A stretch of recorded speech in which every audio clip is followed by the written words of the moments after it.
I was into metal for the longest time. I remember sitting in a park with a friend, and she put on a track by Friction and Game and Crooked, their remix for Sweet Shop. And I was like, what is that? I need that tune. And then I was in the car with a friend who put on Excision, Existence VIP, and that's when it's just like that. I had never heard anything like that in my entire life. I absolutely hated drum and bass for the longest time, but I think Noisia got me to the dark side. First time I heard Stigma, it was over for me, and drum and bass was the way to go. I started writing for a blog. I absolutely love doing it and being a part of the industry and not just consuming it, but, you know, contributing to it. Someone just said, look, dude, why don't you start DJing? And he gave me like the single worst possible controller you could imagine. And I just got the hang of it, and then I got my first booking.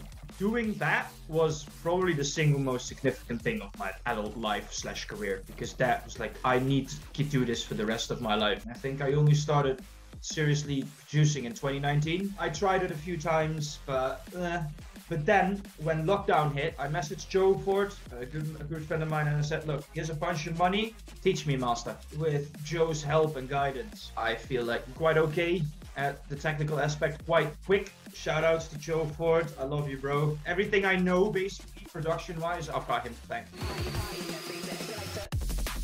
That was actually when I was still in my journalism phase. This was in 2016, and they just did their first event, which absolutely sold out. So I just messaged them and said, look, I can write you a really sick review. I'll do some interviews with artists for the next one, and it'll be on drumandbass.nl, which became Best Mates overnight. I did that for a few events. They had an eBay night in Amsterdam, and one of the artist handlers didn't show up, so they promoted me to, as they put it, the artist slot.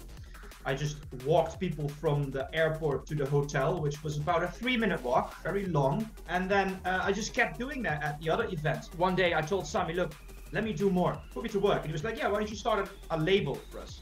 And I was like, yeah, I can do that. And that's the first time I ever thought of doing a label. And a week later, we had a label. I had never thought of doing it. I had never remotely been involved with anything like that. I just threw myself on the deep end. We were like, we are Korsakov, so we need to hit the market hard. I just phoned up every single one of my mates in drum and bass, and I said, look, we're starting a label. We'd love for you to be involved in our first release, and that became the Korsakov Compilations Volume 1. I think the most significant thing that we did was sign Droptek. Droptek was working with a few labels that they had been rejecting a lot of his music because it didn't really fit their style, but that's the stuff he really wanted to make. So he'd been making like an album's worth of music for years straight, and nobody really wanted it. So I said, look, I want you to be the face of the label. It took some convincing, but yeah, we got it over the line, and I'm pretty sure he's still happy he did it. When we did the first Future Stars one, I found both Sovryn and Prfct Mandem. Both of them, when they emailed me, I said, look, you're mine right now. This is amazing. I feel like it's important when we have a platform like the one we have to showcase new talent as well as the established ones. It's good to balance it out.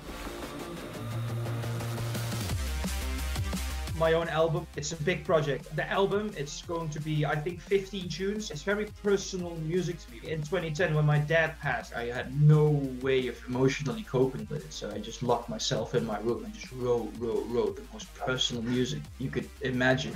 And it's been collecting dust for the longest time. I honestly consider it my life's work. It's probably a dumb idea to do it this early in my career, an album, but it's just something that I have to do. I owe it to myself and my dad to make an album. For the longest time, I was not sure if I could like emotionally handle making actual drum and bass out of it, which is why I decided to not use that music yet, because I felt I needed to be better at the technical aspect first. It'll have orchestras, it'll have choirs, it'll have classical music, and every single tune is an absolute ride and journey through like complex musicality. I want to ideally drop the album early summer 2023, but if it needs longer, it'll be longer. I've got a lot of music coming out. I've got 2 tunes with impacts. It's quite literally probably the most epic thing we've done. That's why the title track for that 2-tracker is called Epic. I'm doing a tune for Get Hype for the prototypes. I'm doing a tune for Koppa's album. I'm doing an official remix for Jade. I've got collabs in the works with Something Something. Obviously, I'm doing more with Sovryn. We've been talking about doing a collab with Prfct Mandem. I'm sitting on at least 20, maybe 25, either finished or very far advanced ideas.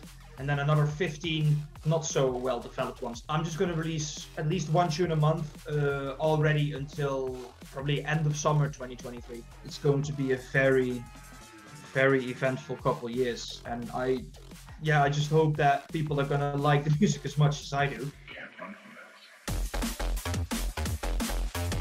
On the event side, I'm not sure what I can say yet, but let's say that we are not going to be restricting ourselves to Holland or Europe for that matter. And on the label side, we've got so much coming up. I've got like 8 albums signed, some by our exclusive guys like Droptek. Koppa is obviously doing an album with us. I've got like 5 more albums that I can't talk about yet, but they're all big artists. And on top of that, of course, we've got our exclusive boys that are going to be dropping regular singles, Sovryn, Prfct Mandem, a few others. Just exciting times, mate.